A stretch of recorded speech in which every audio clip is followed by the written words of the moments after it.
Dude, honestly, like I think one of the biggest things in schools, and this might sound crazy, but I think it's beneficial for the world we live in, is I think a lot of these kids need to be taught about money, how to save it, how to use it. Here's the thing. If you unless you really watch your bills, you watch your bank account, you look at a receipt and how someone charged you for something. Unless you look at all of these little things, you're constantly being charged extra money you didn't need to be charged. And that adds up. So if everyone was educated, my big point is these huge systems they're running where they charge everyone an extra $10 a month unless someone says, "Hey, you shouldn't have charged me," and then they refund you.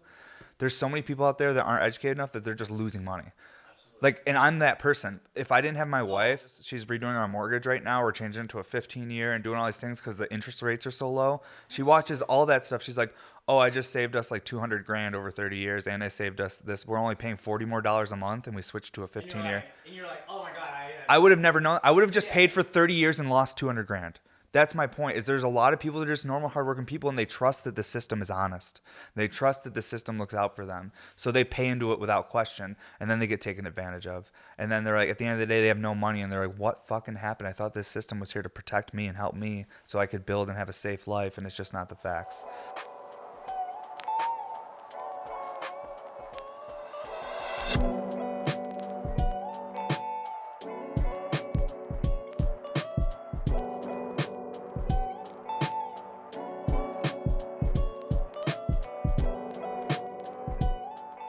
All right, all right. Well, it's been a week off, so let's see if we remember how to do this. What's up, everybody, and welcome to episode 17 of the podcast. Really excited to hang out today and relax. I felt so weird last week not doing it, but we just weren't feeling it overall because it was just a crazy week in our world. But today is going to be chill. We're going to be talking about a few different things. The Heady Hawaii drop. We're going to be talking about, we have some Sunday sales coming up. Let's say 10 more fucking times in the intro. Let's see here. Fuck. But we're also going to talk about some water level stuff today. So I'm going to be smoking 2 double diffused later this episode, and we're going to talk about like the difference between a lower water level and a higher water level, because I see a lot of people that, I'm like, dude, throw some more water in that piece. It would shred way harder, but people get nervous. We'll talk more about that, though, and get into it. And yeah, it's basically just going to be a session catching up today, guys. Like, I have a bunch of notes written down right now. I just had a huge conversation with my producer, Mark, about what's going on in the world, so I'm just all over the place right now. I'm like, whoa, we were just talking about some serious fucking shit. And now we're trying to get chill and fun and have some laughs. So we're just trying to transition out of that right now. But yeah, Heady Hawaii, guys, I've been fucking crushing that super hard. Like, I just posted up the first part of that drop. It's 60 pieces. It's 20 standards, 20 micros, and 20 XL double diffused. And then I'm on to the last part right now. It's the last 30 pieces, which are all fully colored pieces. And those last 30 pieces, my goal is to have them done in 10 to 12 days, but my goodness, it is going to be a challenge. But that's okay, because Heady Hawaii told me, even if I'm behind and I don't get every piece done, we can always adjust the drop date a week or something if we have to, because, guys, there's so much stuff going on right now between the pandemic and all the protesting in our country that everything has just been thrown off in everyone's lives right now. The whole world's, and everyone's plans have been changed, and that's like, people keep asking me like, "Oh, what's up with the scientific line, or what's up with the flower tubes that you've been talking about for 6 months or even longer," actually, because I talked about getting the lathes for about a year because it took me a year to get them. And honestly, guys, all the prototyping, flower pieces, all that stuff, a lot of that's pretty much been put on hold. Right now, I'm focusing on getting drops to stores to help our little glass community too, to help the stores have products that they're able to sell online, because my product is a really heavily Instagram product, because I promote on Instagram so much. I do all these online videos and stuff that's just like where my buyers come from, is the internet. So like, being that I'm pretty internet based as far as my advertisement, doing drops at shops, even though we can't do in-store stuff, the shops are still able to sell the glass. And I really appreciate all you guys that have been supporting the drops and Bear Mountain Studios and all these stores. Even if some of the drops are a little bit messy and people struggle to get what they're looking for, it's this is a new thing. I feel like the RBR and what we're doing with Bear Mountain Studios and these shops, I feel like it's like it's definitely like a new, at least for me. I've only been in this for 7 years, so here we go again, guys. Another opinion-based statement. But I feel like the RBR is a new thing as far as like the shops and myself. They're not used to the volume of people that want to support and come to the drops and buy stuff. They're not used to the volume of DMs, everything like that. And so my point is the drops may be a little messy and, things might not go perfect, but it's because we're all learning. We're learning how to deal with the volume of the drops and everything and all the overwhelming support you guys bring. So thank you. Yeah. Man, today I'm smoking some OZ Kush from my buddy Roy, I Be Rollin' on Instagram. He's also a glass blower and a badass grower. And he's working on a big project right now with the Gnob. I hope I said that right, Roy. It's a pipe he's working on, but I'm sure you guys will be seeing that soon. It's my boy I Be Rollin', Roy, the OZ Kush. This guy really knows how to cure weed. In Colorado, since I've been here, 6 years, and if any of you guys live in Colorado or been here, a lot of people don't know how to cure weed right. It just dries up too quick, turns to powder. Whenever I get weed from Roy, my goodness, the shit is like, it's cured so perfectly, and it just comes like, I don't know how he does it, honestly, but it's perfect. Thank you, Roy. All right. Man, let's see what we got going on here. Let me look at my little list here, guys. It's been a week, so let me get into it. Oh, yeah, we're going to be dabbing on some Chem D today from Mystic Melts. Well, I think it's from Mystic Melts. At least I bought it from Mystic Melts. Who knows? But super fire. Well, let's get into a dab. Let's just get a little more stoned. I'm smoking this joint. Now we're going to take some dabs and just... Sorry, I slipped in the mic. Man, this fucking week, though, guys. Actually, like I said, the last 13 days have just been insane. Like, made these 60 pieces in 13 days, and I made a post today talking about how, like, I'm, like, really proud of myself that I was able to accomplish this, but it's really not that impressive to make 60 pieces in 13 days. And a lot of people were like, what do you mean it's not impressive? Like, it's like 4.5 pieces a day. And then I explained to him, like, here's the perspective you need to look at. If I work 16 hours a day, that means I'm working 2 8-hour shifts a day. If I make in one 16-hour shift, I'm making 4.5 pieces or whatever, like averaged out to be, it's around 4.5. That means I'm only making 2 clear pieces per 8-hour shift. It's not that crazy. I just work way too much. That's all there is to it. But I'm really proud of myself for getting this order, like this first part of the order done. The first 60 out of a 90-piece order was like kind of like a big, like, it's like a weight off my chest. It's like, dude, you've made it halfway through it. I know the deadline's getting close, but just stay focused. Like, you're doing it. Like, and I get to see that physical, that army of pieces that I made, and I'm like, fuck yeah. And it's all hand spun too. We're still not making them on the lathes yet, practicing, but it's so hard for me to practice anything right now. And like, even to get my giveaways out, like I have 2 giveaways I talked about last episode. I still haven't done the giveaways. All this protesting stuff happened like 3 days or 2 days after we dropped the episode. And honestly, like, everything has just kind of slowed down just a little bit more. But these giveaways are coming. We did hit 1,000 subscribers on YouTube, so I'm doing a YouTube only podcast listener giveaway. If you guys are listening on the the podcast app, look out for that. I'm gonna do it midweek. I'm gonna make like a simple video of just like with my phone or whatever and post it on YouTube. And I think we're gonna do it like in the comments. And I doubt there'll be that many people that enter, so it'll be a really high chance for you guys that actually listen to my podcast. Maybe one of you guys get a free RBR. I think we're going to do a 10 millimeter micro RBR for the giveaway for YouTube. And then also on Instagram, we have a giveaway I have to get done as well. We're coming up on a second one on Instagram I have to get done because I've always scheduled giveaways just because I like to do them a certain amount each month, and then I want to do them before certain drops. So it's kind of like all planned out how I want to do it. So just getting behind on my plans, but who isn't right now? I feel like everybody's a bit behind on their plans and what they're trying to do. And today is Thursday. This is going to be dropping on Sunday, but today we're actually doing a charity auction for this piece right here. I'll talk about it quickly and throw it back up on the mood mat in the front here. So this piece right here is made with a bunch of different colors. It has fades of Loki lipstick to serum and like Atlantis to Hydra. So under CFL light, this changes a bunch of different colors too. So this is a mismatch, faded, a mix of tons of colors. and we're going to be doing a charity auction today.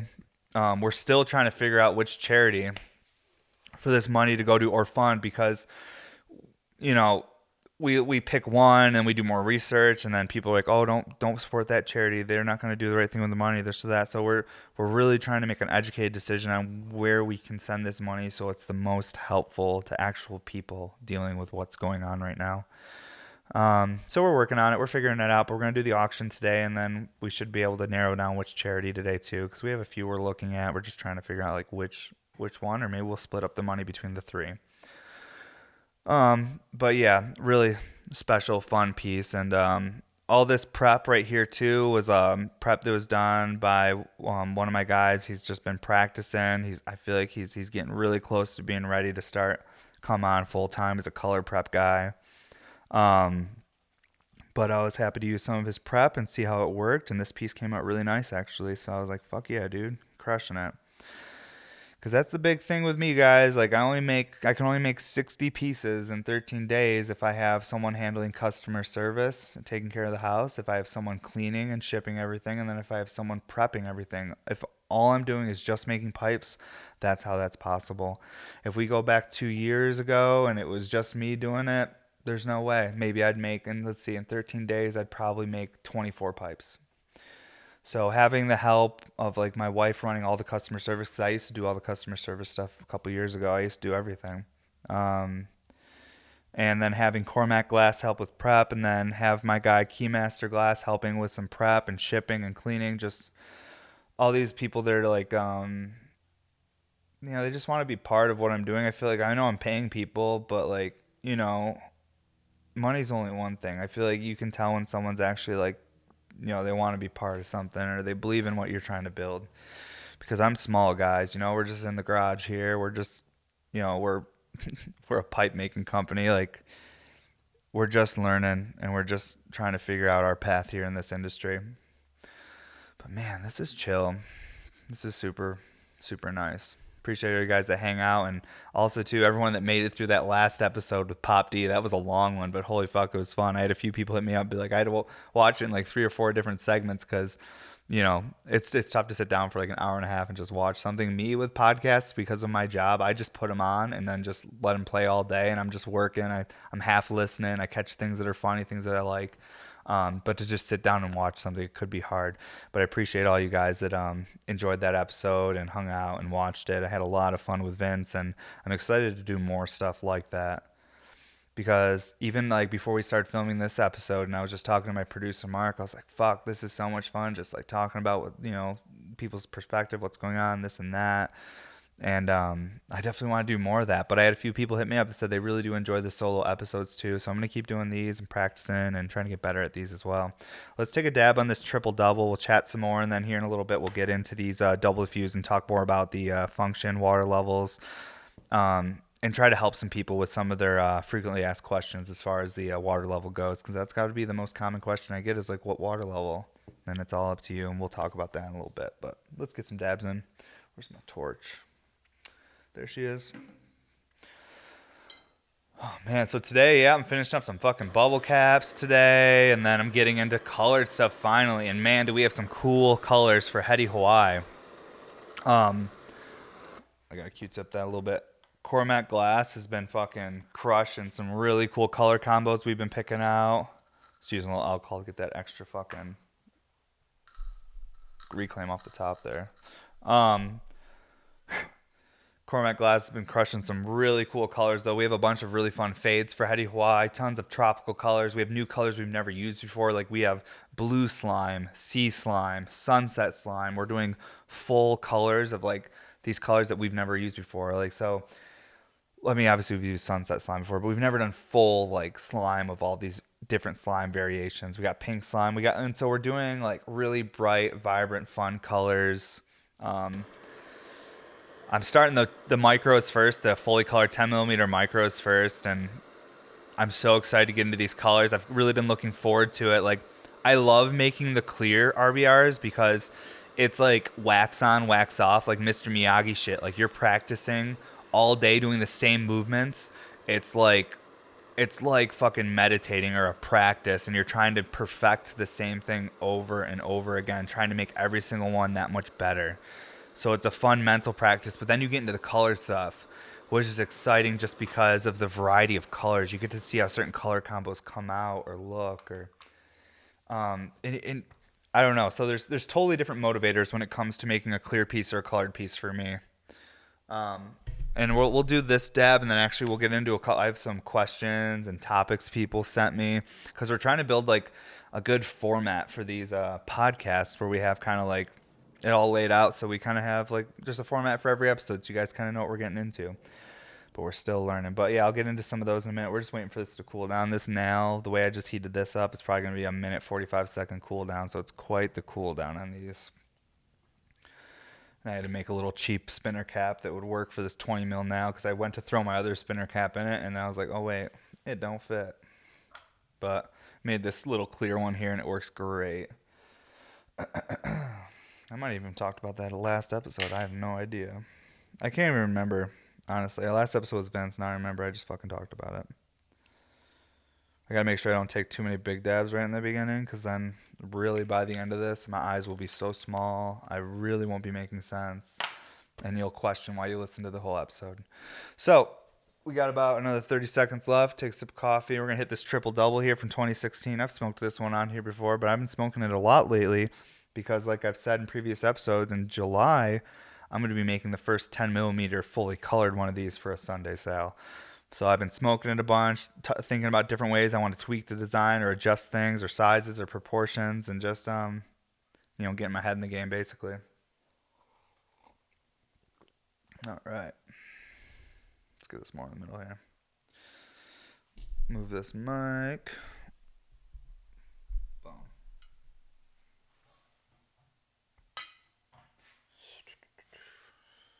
See, I like to get the fucking hash off the dabber with a recycler and then cap it.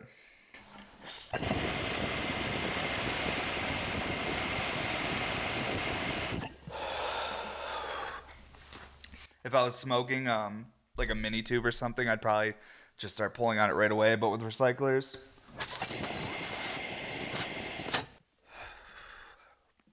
they heavily rely on like airflow. So it's better to just get the hash in there and cap it, and then start pulling on it. Because if you guys have a recycler and you put the hash in, you're pulling on it while you're getting the hash off there, and then you cap it.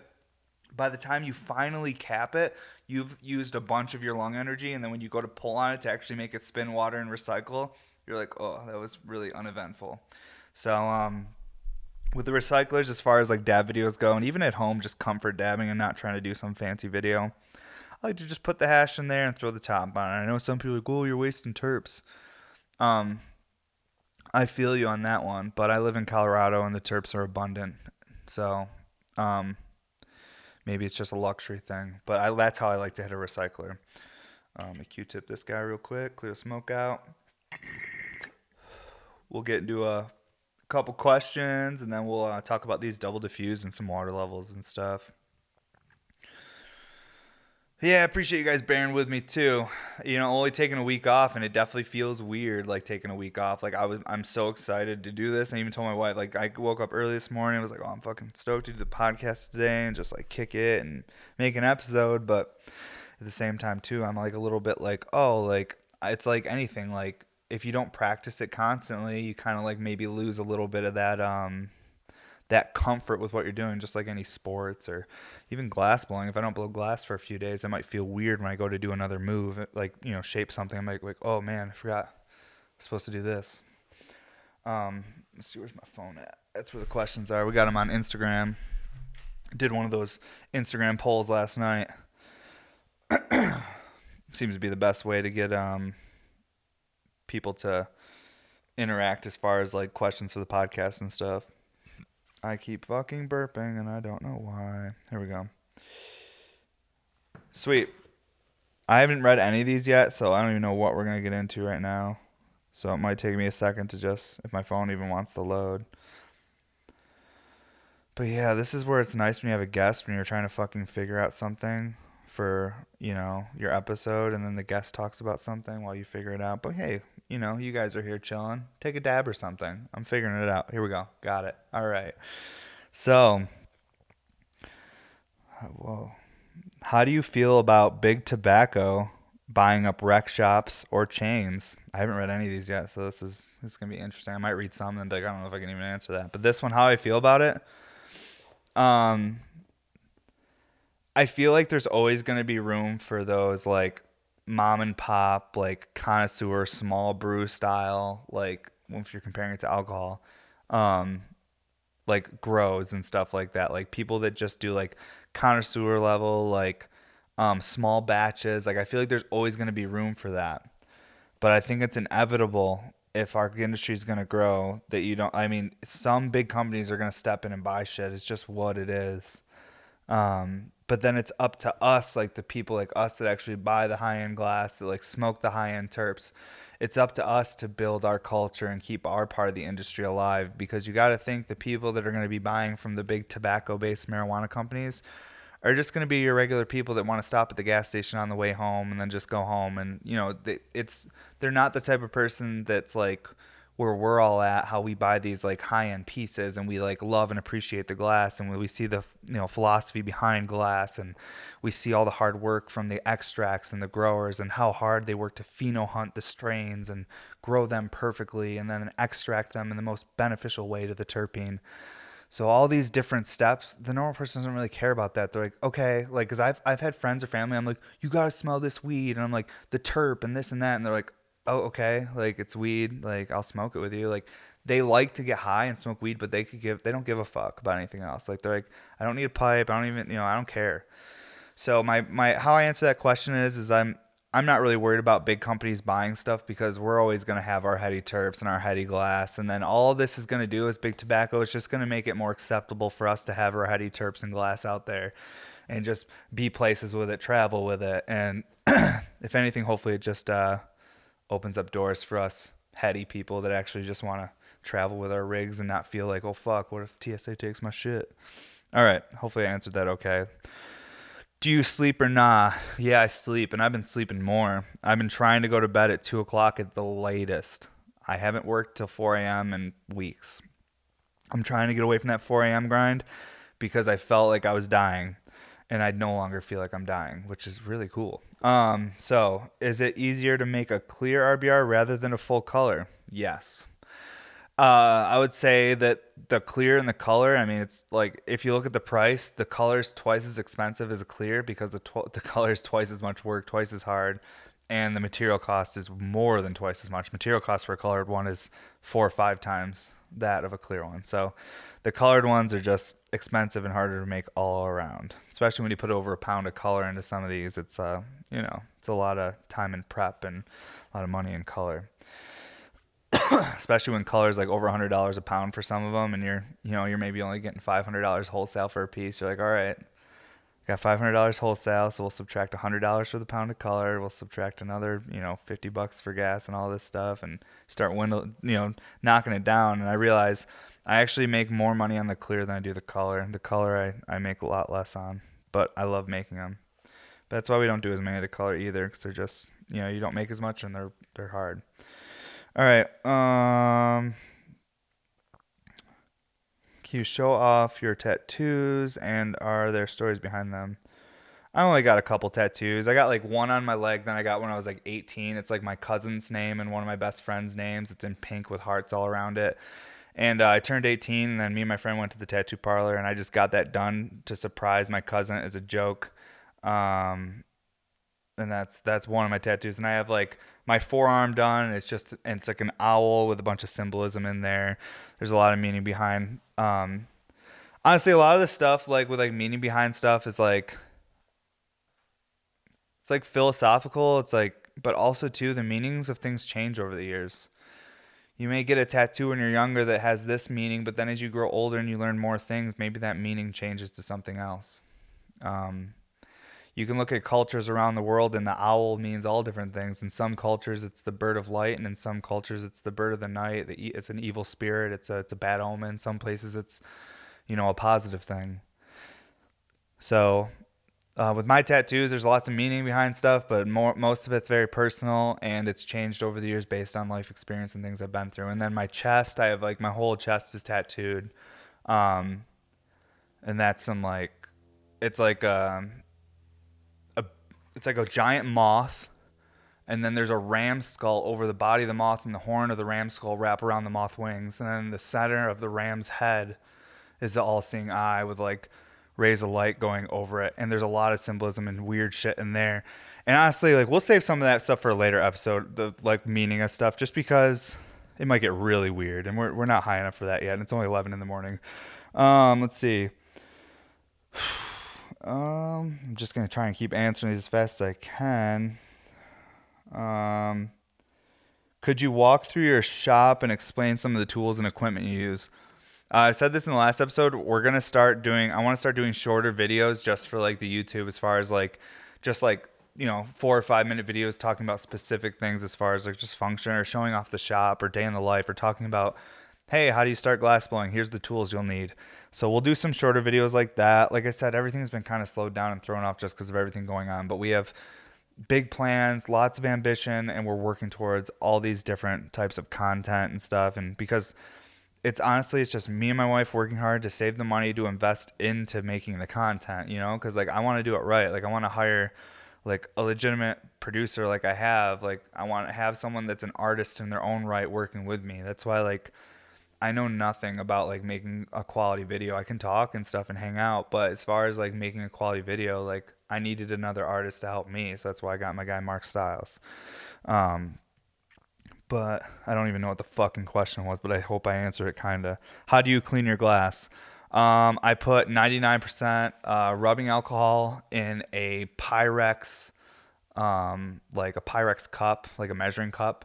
And then I put it in the microwave and heat it up. Don't do that at home or ever, but that's what I do. I pour fucking bubbling hot alcohol into the glass, like it's boiling, like it's bubbling, and I just pour it into the glass like boiling hot, and it just strips everything off. And I've never broken a piece that way, but I don't get nervous about it because if I did break it, I know a guy that could take care of me. Let's see here. What was it like when you took your first hit of weed? Huh. That's a fun one. I don't know which was my first hit. I know my first few experiences with weed. But every time I tell someone about the first time I got high, it's like a different story, I swear to God, because my first few times getting really like truly stoned, like I don't know if I've talked about them all on here, but I remember one time I was at a party doing a bunch of Jaeger bombs. It was like 2007. It was real gross. Just Jaeger bomb it. We were just drinking a lot of Jaeger and caffeinated drinks, Red Bull specifically. And my cousin was like, "Oh, Evan, you want?" And he's actually tattooed. His name's tattooed on my leg. This cousin. I don't even know how to say it. My wife points it out all the time. It is what it is. I also used to say milk instead of milk. There's no E in there like that. MELK? I don't know. All right. So my cousin was like, we were super drunk at this party, and he was like, "Oh, I'm gonna go out to the garage and smoke weed with these guys. You want to smoke weed with us?" And I'm like, "I don't know, man." He's like, "Our dads smoke weed though," and I was like, "You're right. My dad does smoke weed, and your dad does too. We should smoke weed like our dads."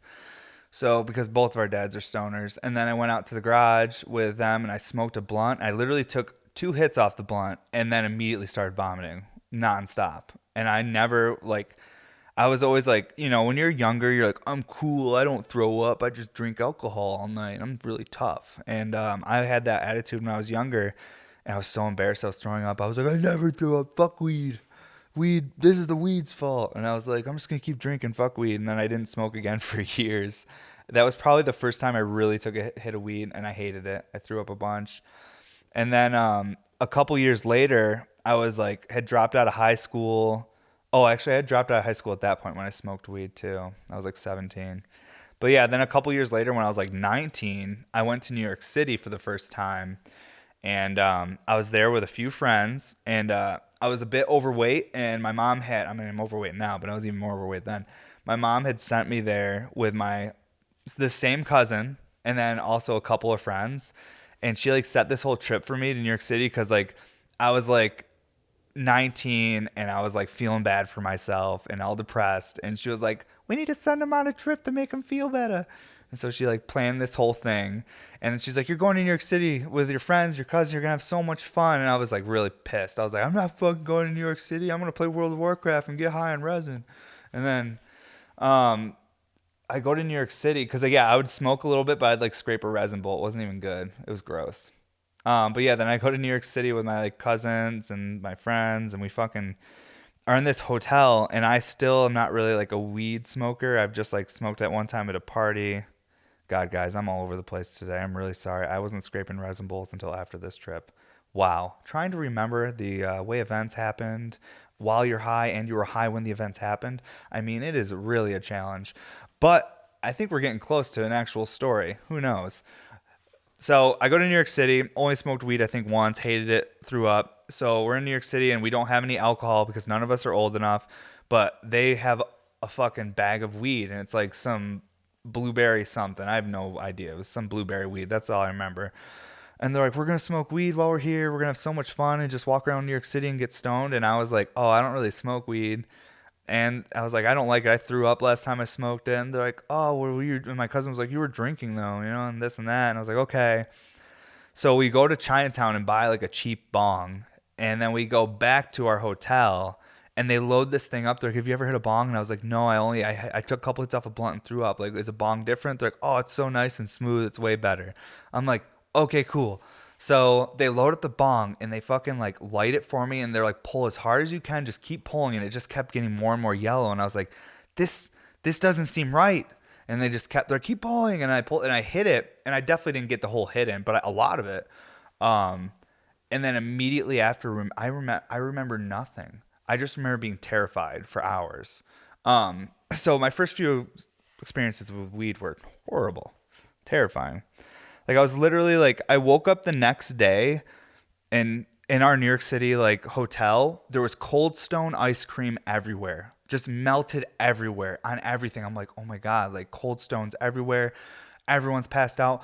I'm like, what happened? And my cousin starts telling me, he's like, well, we took a hit of like you hit the bong and then we all hit the bong and then we got you out of bed and then we like went out into Times Square and then I guess I didn't talk. I was really nervous and I felt that, but I don't really remember the events that happened when I was this stoned. This is the only time I ever like blacked out from weed.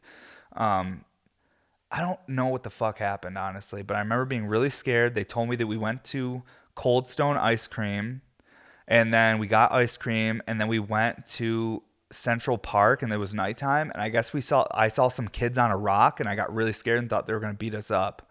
So we had to leave Central Park. And then we got into a taxi cab, I guess. And then we told the cab to bring us to our hotel. And he literally drove 10 feet. And our hotel was right there at the corner, like on Central Park. Like we didn't know where the fuck we were, but he got paid. Um, yeah, and then just woke up the next day just covered in Cold Stone. It was a mess. What a long story I just told. So hopefully I didn't waste your guys' time too much there. But yeah, I just remember my first few times smoking weed was horrible. Talked about this before. I really didn't enjoy smoking weed until I bought my first bag of weed and I went home by myself and I sat down and I smoked by myself without anyone else's influence. And I found what I loved about cannabis. And then that day happened. I was like, I don't even want to drink anymore. I just want to smoke weed and like I felt motivated. I felt happy. It was life changing. Um, and really, I didn't like start smoking weed like that until like, cause I really didn't like weed and I didn't think about using it as like recreational or medical until like after those New York City trips. And I was also seeing like a doctor in upstate New York for, I had like this migraine thing and I had like an eye problem. So like, um, nothing was really working for the migraines, and then finally he was basically just like, yo, like talk to your dad. I talked about this in I think like episode maybe 3 or 4, but yeah, talked about how like I got into weed for kind of more of a medical purpose, even though I've tried it a couple times before and didn't like it, and I was like, I think I need to like try smoking weed just by myself and just try to enjoy it. All right, let's just do a couple more questions. I won't get into these double diffused because I think we're crushing through the episode. I want to make sure I don't drag this out too long for you guys. um Yes, Cassie will be back on the torch soon, I hope. Let's see here. Any other fun ones? There's a lot in here about some controversial shit, and I don't think I should get into it on the podcast. Heady Hawaii drop. Any colors I'm excited about? Super excited about the blood orange fade. It's a really cool color combo. It's a fade of gold ruby with like this transparent orange. It's just going to look like a blood orange RBR. I'm excited to do that. Um, what are easy? Okay, what are easy or difficult colors to work with? Easy colors to work with that I really love to work with are all the Stardust colors. The Stardust colors are super buttery and smooth and easy to work with. I'd say some of the hardest colors to work with are going to be like certain cadmiums or maybe even like, colors that you have to sleeve with clear. Those colors are always a lot more work, so that's just harder in general. Whew. Oh man, okay. This will be the last one. Where do you see BMS in 5 years? Um, I see Bear Mountain Studios hopefully in 5 years at a point where we're at a consistent point where we can have set drop dates every year and not just be like, because like right now, like I get it all done and I get it to the shop as fast as I can.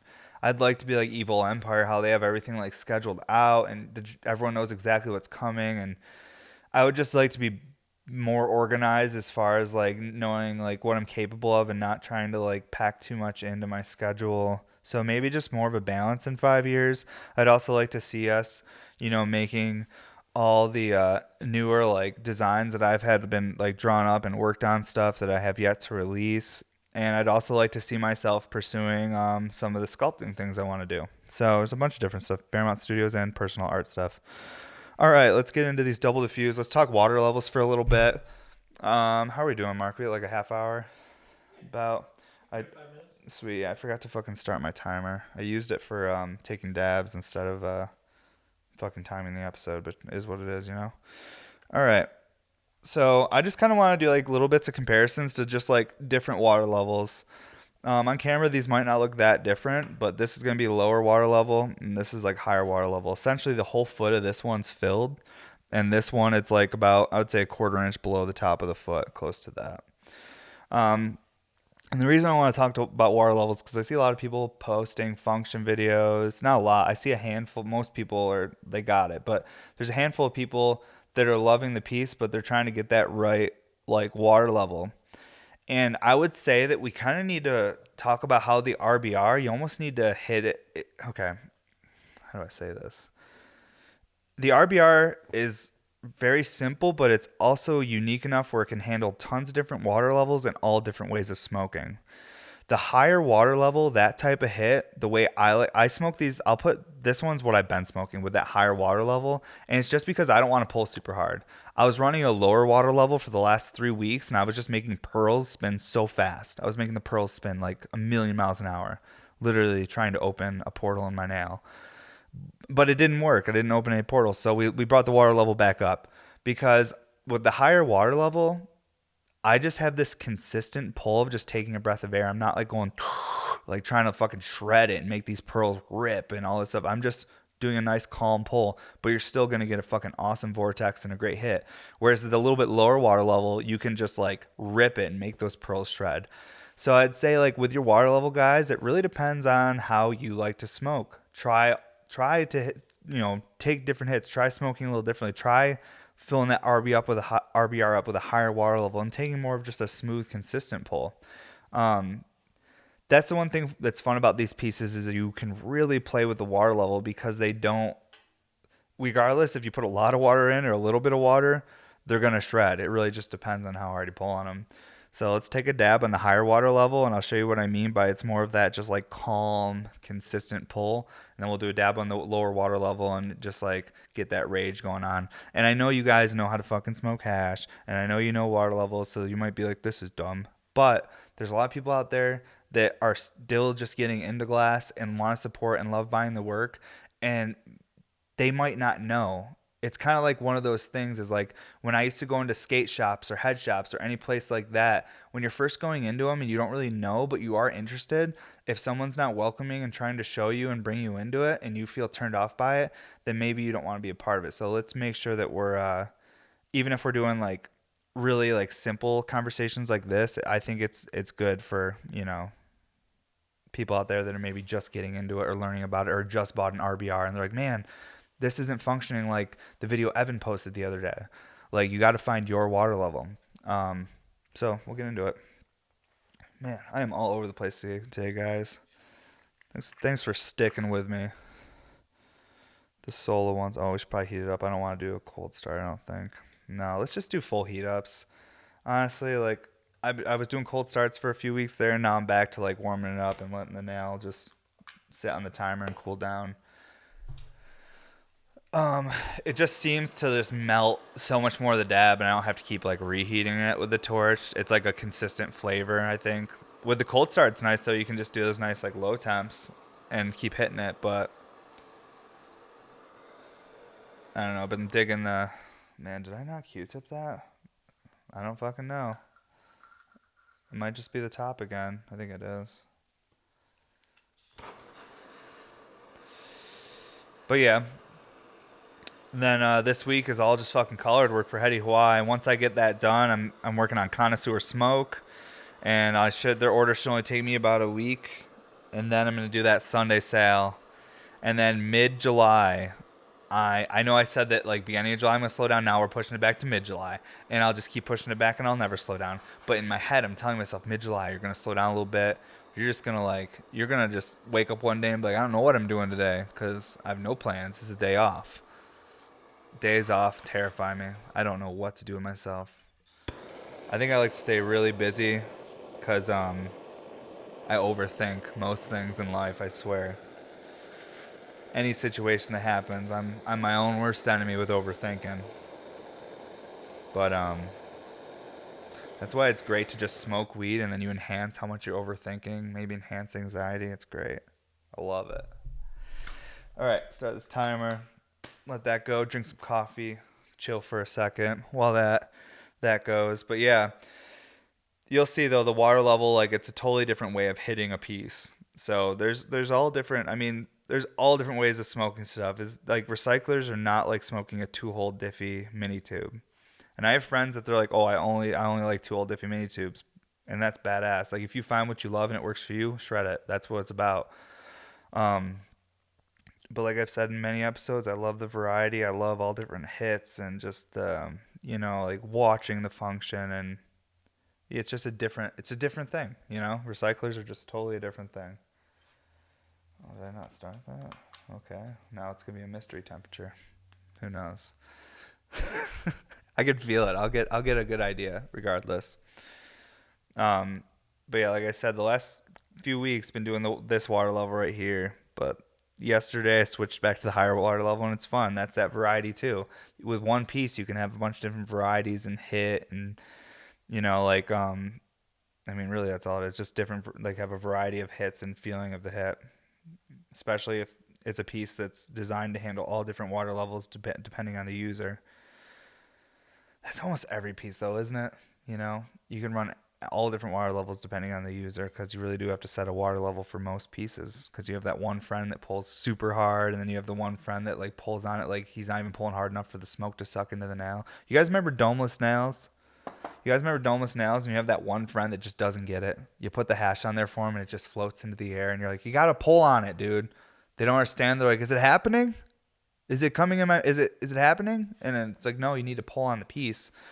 Or you have someone that just doesn't know how to pull on a piece. Like, I remember when I used to get like family members high at like family reunions and stuff. Like, I'd get a piece all set for them, and I'd let them take the first hit because I'd be like respectful. But I'm like, I really should have probably hit that first so they could have watched me hit it, because people don't know where to put their mouth.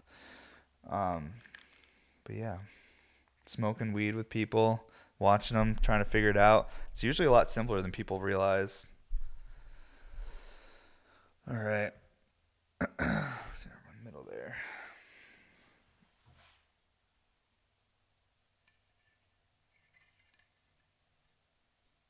Working around the mic.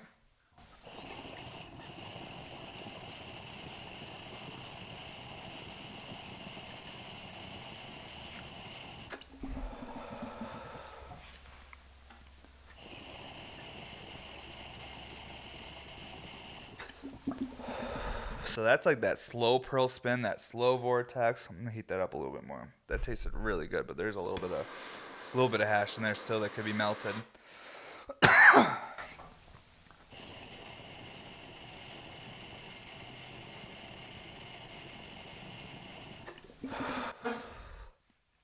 What's nice about the higher water level too is it fills the vortex chamber like with a really high volume of water. So it just maintains a tall vortex. It maintains a really like let's use a cool word. Makes a really robust vortex in this back chamber with a higher water level, because even if you're pulling on it lightly, the water stays pretty full back here while it's still, this little jet is just spinning that shit. As opposed to, we're going to get into this little bit lower water level here, and you'll see you can just fucking shred it. I mean, you can shred both. And kind of what we're talking about here is really like minor stuff, but there's a lot of people that own RBRs now, and I feel like with so many different owners means there's so many different types of smokers. We all have our little rituals or our ways that we like to smoke. And I feel like in order to cater to those people or everyone, I need to be able to have information out there that, you know, touches on even maybe the just most minor things as far as function and water levels go. So, and again, if you're listening to this on the podcast app, this is definitely, some of these parts are more about seeing it, but I try to describe why I'm doing it and why the water levels are important as best I can for those people listening. All right, clean this now up a little bit, and then we'll do this a little bit lower water level. We'll shred the gnar, and then we'll get into like the last little part of the episode here and get this all finished up, guys. They're fun though. I wish I could do like more of these. Honestly, I wish I could. This sounds crazy, but I wish I could do a 15-minute like morning show or something on my on a Patreon, like some sort of like just like morning sesh check-in, talk about the daily what's up, or what's even like shit that's in the news, like what the fuck's going on with this or that, or I don't know. I love making the content. It's kind of like I'm on this thing where I'm like, God, I love blowing glass and creating the Bear Mountain company and all the different products, and then I also love creating content. I want to do everything. That's like, if I ever was like wealthy, if I ever could get really successful and get rich, I would just want money so that I could do more things like this. Not so I could, I mean, this is all I think about. It's just creating fun content and pieces and smoking and functionals. I don't know, but I appreciate you guys that fucking support me and stick with me, because I know that I can be super redundant. But if we were all hanging out right now, if you guys were in the studio with me sitting here, this is legitimately how it would be. I mean, I'm a talker, so even if you got too stoned and you're like, I'm so stoned I can't even talk to this guy right now, I would just talk. I would make it chill, because that's just my personality. Like anyone that's like stopped by and's met me and hung out, it's like how it is. We all just get super high, and then I just start talking, and they're just like, whoa, this guy doesn't stop talking. You know, I'm not saying it's a good thing either. I mean, when I was younger, growing up, like, this is something I get from my father. Like, he had a construction company, so I'd, like, go with him to do estimates at jobs, and he'd bid jobs and stuff, and I'd be, like, listening to him sell the job to someone and talk to people, and, oh, my goodness, he would talk about too much. And I know you're going to listen to this, Dad, but you really shouldn't talk to people about religion or politics when you're trying to sell them a job. It makes it weird real quick. But I learned about talking too much and still do it. So here we are. Let's heat this up. Cleaned enough. Rocking one of the new Bear Mountain Studios Foundation shirts too. Super comfortable.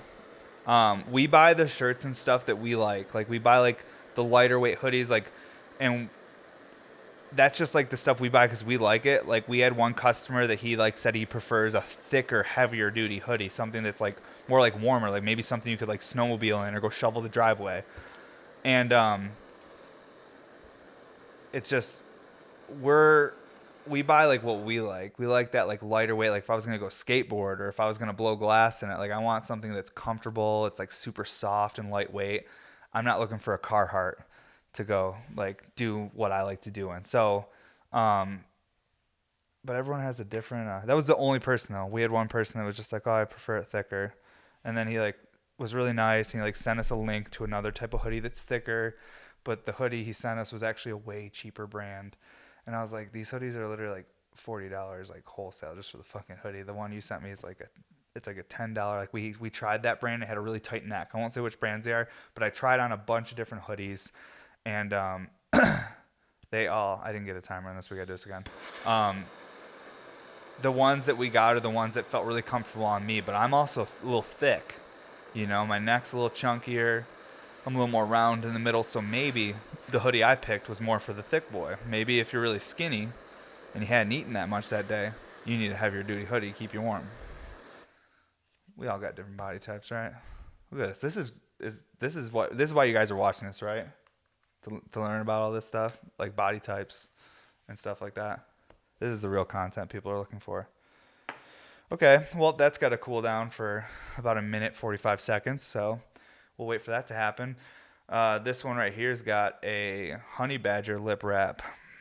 I haven't used this color in probably fucking 3 or 4 years. This was a brown, transparent brown back in the day that was pretty popular. I'd say 3 years. It's crazy how time flies, guys, especially now that I got a kiddo. It's scary how fast it goes. And then I look at my parents and I'm like, oh my God, you guys probably feel like you were fucking just 20, 30 years old yesterday. Like, what happened, right? It's crazy. That's why I try to live in the moment as much as I can, because I know it's like all temporary and each moment's special and you just got to appreciate it while you're in it. But fuck. It's tough. It's tough. I think it's a normal human thing to let your emotions get the best of you sometimes. Regardless if you like are aware that, hey, I need to like not let my emotions get the best of me. Don't let this ruin my day. It's tough.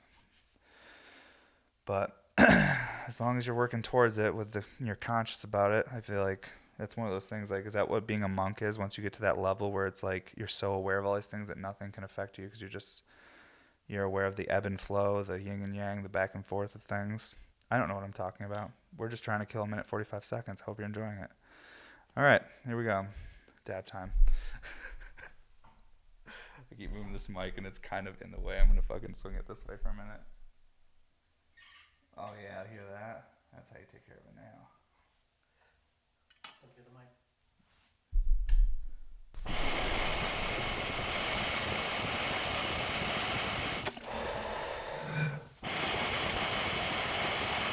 Oh, hey, whoa, yeah, well, went in a little early. Oh.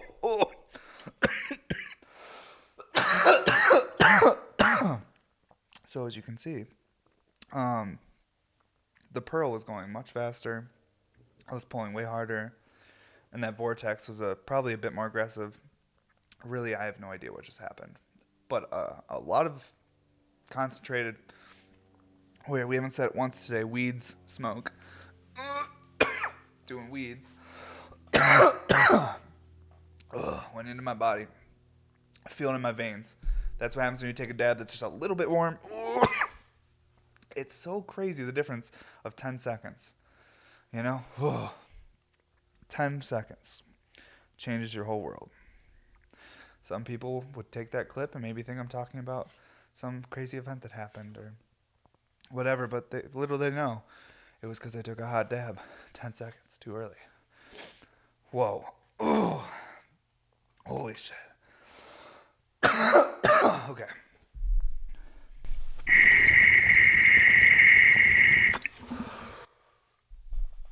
Wow.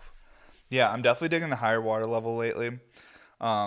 Just because when I'm shredding it that hard, maybe it's honestly because I'm like the higher water level, I've not been pulling as hard. It's been more chill. I haven't been getting as stoned. Because let me tell you, that little bit warmer of dab, shredding that hard, I feel like, a lot more stoned than just taking that like a little bit lower temp and more of like a calm pull. So I guess it's all what you're looking for, guys. But the point is you can set these pieces at any different water level. It really just depends how you enjoy to take a hit. Again, I like to throw the hash in, then cap it. That's the best way for a recycler for a function video.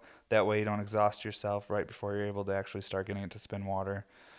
That's just my perspective. That's any recycler. That's any glass blowers recycler you're smoking. Get that function video right. Drop that hash in, cap it, and then start ripping on that shit while it's capped. Don't spend like 10 seconds pulling on it and try and get the hash off your dabber, because all you're going to see is, most recyclers, you're just going to see it like bubbling and not even spinning water. But yeah, trying to recover from that dab. Let's see here. Okay, cool. Awesome. Slurping in the mic. Well, man, story time. What can I give you guys before I leave you today? You guys know what Cool Ranch Doritos are? Of course you do. I used to, when I was a kid, I used to do this thing. And this story is just for the people that made it this far. Most people won't even see this. They only make it so far in. This is just for you guys. But don't get your hopes up. It's not that good of a story. I am trying to recover from this dab, and it's difficult. I'm working through it. Whew. First world problems, recovering from dabs. The list gets longer and longer every day. Okay, so when I was a kid, I used to love Cool Ranch Doritos. But I went through this little phase where I didn't really want to eat the Cool Ranch Doritos. I just wanted to lick them. And I would lick all the seasoning off the Cool Ranch Doritos. But I didn't know where to put them, so I put them back in the bag. Well, when I was done, I was like, let's put it back. I put the bag back. I don't know. I licked all the Doritos, but there's still food in there, but all the seasoning is gone. Later that day, my father was in the living room, and he had a bag of Cool Ranch Doritos. He seemed pretty excited to have them. And I was in the kitchen, and all I heard was him saying, "What the fuck is wrong with these Doritos?" Because there was no seasoning on these Doritos. They were just like these flexible corn triangles with no flavoring. It didn't make sense. And he's going to watch this, and now he'll know. So I don't know what do you think he must have thought, though? Getting into that bag of Doritos, like, why are these all flexible and have no seasoning? I licked all the Doritos clean. Here's a bad story for you guys. Hope you enjoyed it. If you didn't, is what it is. Man, what an episode. It was a mess. I didn't know what was going on because we took a 1 week break and I seem to have forgotten everything. But I enjoyed myself. And thank you guys that all support this podcast. Don't forget to check out our website, www.bmsglass.com. Our mood mats actually are going to be landing this weekend. So we'll have them posted to the website, which will be, right after this drops, basically. This will drop, and then a couple days later, you guys will see these mats up on the website. So those are the new foundation mood mats as well, with those really cool design by our graphic designer from the new shirts and everything. And we have 2 different mood mats dropping at once. And there's we're only dropping, I think, 90 of each. So kind of limited, but there's definitely at least 90 of you out there that have RBRs, so I don't know what will happen. Maybe they'll sell it, maybe they won't. Either way, also too, what else do I got to plug? Oh yeah, don't forget Heady Hawaii. That's coming up. They have sold 30 VIP tickets that those 30 people could possibly buy a piece, but that doesn't mean they'll all be sold out because there's 90 pieces. So that would be at least, even if all VIPs bought pieces, there would still be 60 pieces left.